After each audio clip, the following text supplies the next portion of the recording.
Magandang araw muli sa inyo mga kadiskarte. Nagbabalik muli ang Banrig TV. Ngayon mga kadiskarte, may ibibigay ako sa inyong idea. Bali, nagkaroon kami ng problema sa aming lababo. Nagkaroon ng naging barado yung aming lababo, kaya hindi na magamit ng ayos yung aming lababo. Nahihirapan na rin maghugas ng pinggan kasi nga barado at napupuno ng tubig yung ating lababo.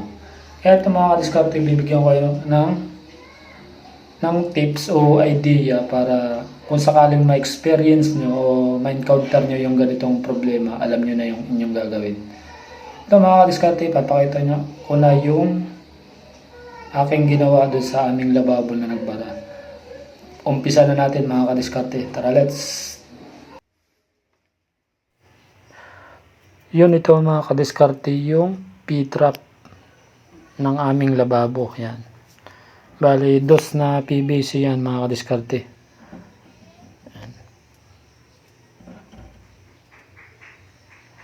Bali, inopen ko lang itong yung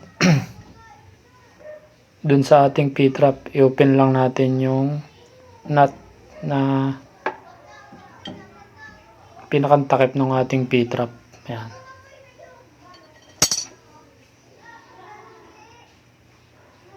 Dapat gumamit din ako mga kadiskarte ng gloves para madumi kasi ito mga kadiskarte.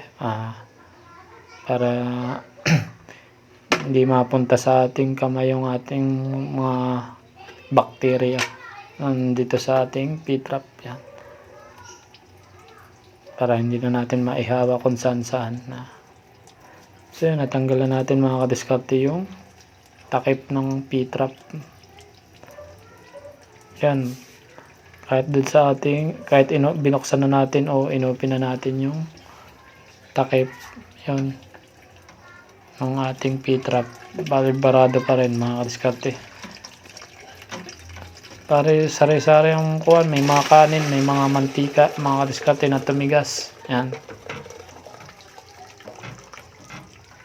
Yan, tsaka may mga buhok din mga kadiskarte doon sa ating P-trap na na-stuck. Sa tagal ko na itong mga kadiskarte na hindi na lilinis, bali taon na.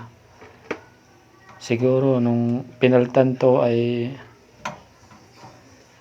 mga 6 years na ba nung unang pinaltan to, kasi yung una ay nagbabara din. Bali pinaltan din namin ng P-trap. Ngayon mga kadiskarte, punong-puno na siya ng dumi, mga kung ano-ano, mga halo-halo na kanin, mga mantika, may mga buhok, yung mga dumi na galing sa lababo, dito siya naiipon. Bali gumamit ako ng screw mga kadiskarte, pinansundot ko para yung mga tumigas na mantika ay matanggal. Ayan. Yung kulay puting yan, kung mapapansin nyo mga kadiskarte, tumigas na sa katagalan. Natigas kasi ang mantika pag tumatagal na nai-stuck sa ating PVC pipes, lalo dyan sa P-trap na yan. Yan kasi ang bagsakan ng mga dumi, dyan na iipon. Yan. Yan, mga puti yan, mantika yan na tumigas, mga halo-halo na ring dumi, mga alikabok yan, ganun. Yan, kung mapapansin mga kadiskarte, yan, sinungkit ko na, nang kinamay ko na ang daliri. Yan mga kadiskarte, ang nakapako dyan, matigas na parang mantika na tumigas sa kailaliman yan. Kaya sinusundot ko, hindi makuha, hindi matanggal ng basta screw.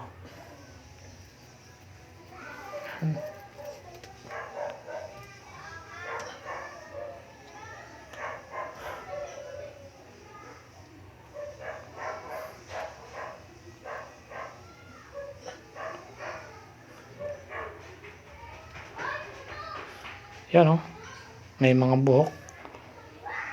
Yung mga buhok na yung mga kadiskarte, ang isa rin sa sanhi na kung bakit nagbabara yung ating mga P-trap. Yan yung humaharang sa mga dumi at tumitigas pa na nababalot din ng mantika. Kaya yon, nagsama-sama sila. Yan ang nagiging cause ng pagbara ng ating mga lababo.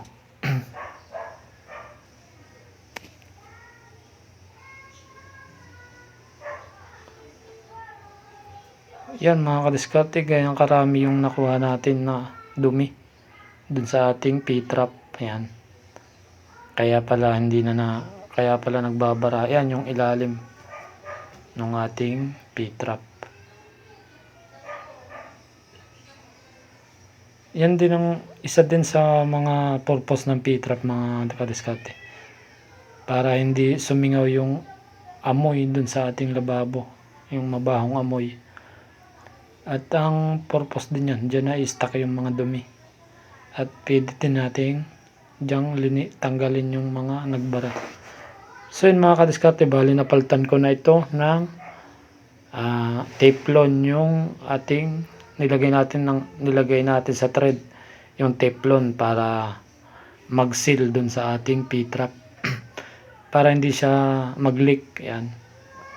Napalitan ko na siya. Bali hindi ko na ipakita kung paano pinalitan yung Teflon. Bali tinanggal natin yung dating Teflon na maitim na rin yung Teflon niya dati. Kaya tinanggal ko na. Hindi ko na nakuna ng video. Yan. Kinamay ko muna at madali pa namang pihitin. Yan. Tapos nung medyo maganit na, matigas na, gumamit tayo ng katala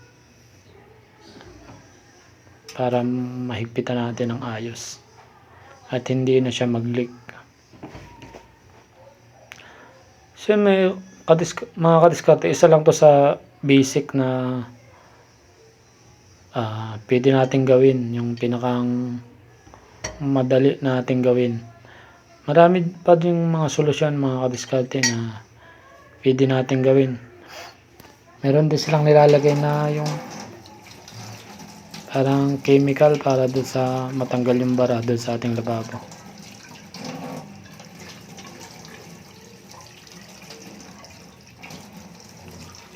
At may isa pang pwede natin gawin mga kadiskarte. Kung alam nyo yung tinatawag nating grease trap, yun, pwede nating ilagay doon sa ating ilalim ng ating lababo. Doon natin padidiretsuhin yung ating sink, yung hose mula sa ating sink. Yan. Mula sa ating lababo. Yan. Para yung mga mantika, mga dumi, masala. Ito yung isa sa halimbawa ng grease trap mga kadiskarte. Bale yan, titestingin na natin yung bubuhusan natin ng maraming tubig yung ating lababo para mahugas yung ating P-trap at yung PVC natin na dinadaanan natin ng tubig. Yan.